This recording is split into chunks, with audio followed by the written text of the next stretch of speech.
sprinting away from the 1,000 metre marker. Cherry Tripper, Cotswold, Tricks of the Trade is looking for the lead. Flying Loot is right there, then Preamble. Imperial Fabergé will enjoy the pace on as Cherry Tripper goes the quickest.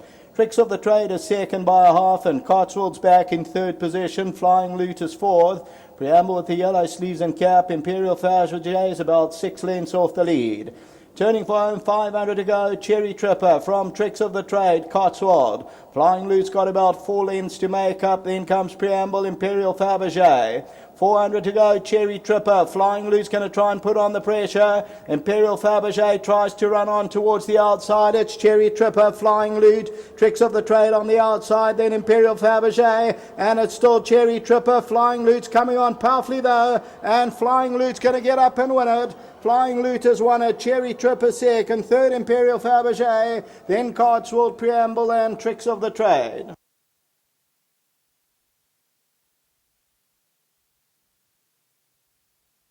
So the pace was on, but number 4, Flying Loot, the Flying Spur, ends up winning it. Stuart Randolph, the winning rider, and goes on to score by about 1.5 to 2 lengths. Number 4, Flying Loot for Mary Riley. 35 days since its last win, and they win it by a length or so. Second, number 1, Cherry Tripper. Imperial Fabergé runs into third. The fourth position will go to Cotswold, then Preamble, and further back in the field was Tricks of the Trade. We'll take a look at that head-on shortly. And Cherry Tripper with the yellow blinkers is in front. Flying Loot is now throwing out the challenge. Tricks of the Trade, a difficult ride on the extreme right-hand side. But Flying Loot comes home and will record a third win from 9 outings. That's the running of the 5th race. Back to the studio.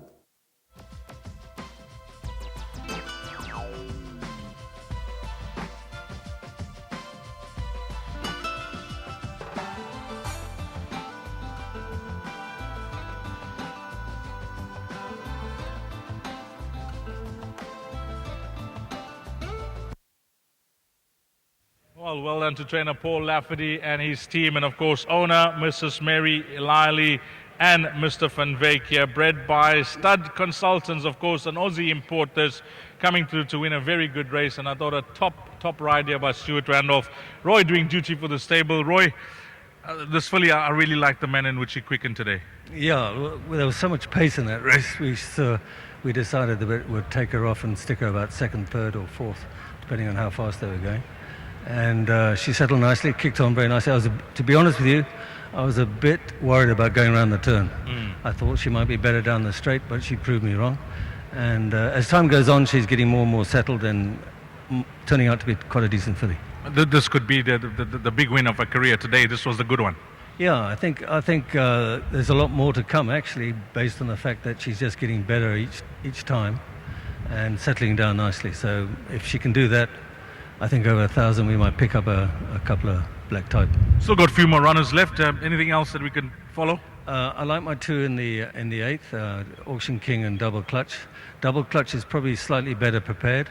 I was trying to go for the 1600 with Auction King, but they both run well, Double Clutch especially.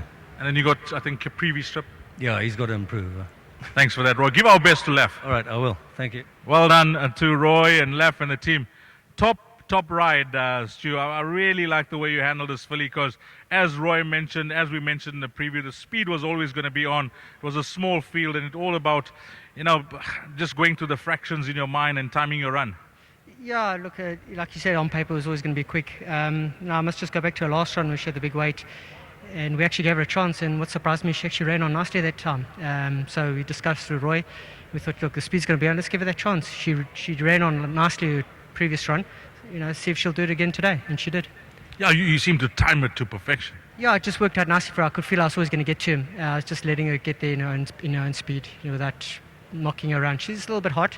Got to go quietly with her. She's the type of filly, nurse her along, and she responds. She responds better that way. You got some nice rides left? Yeah, I've got her for Paul Lafferty later and for Duncan House, so we'll see how we go with a bit of luck. Duncan told me he likes the one at the back. Have you been working the horse, Crown Victor? Yeah, he's going through his work nicely. Obviously, I think he's got a bit of a wide draw to come across from, if I'm not mistaken. So a bit of luck on our side and should be hopefully in the firing line. How's the turf holding up? Yeah, lovely. Track's running good. Well done, yes, Stuart. Thanks very much. Thanks. Sir. Great ride. Stuart Randolph, number 4, Flying Loot. You caught this quartet, well, a form result, 4, 1, 2 and 3. That's your provisional result, race number 5.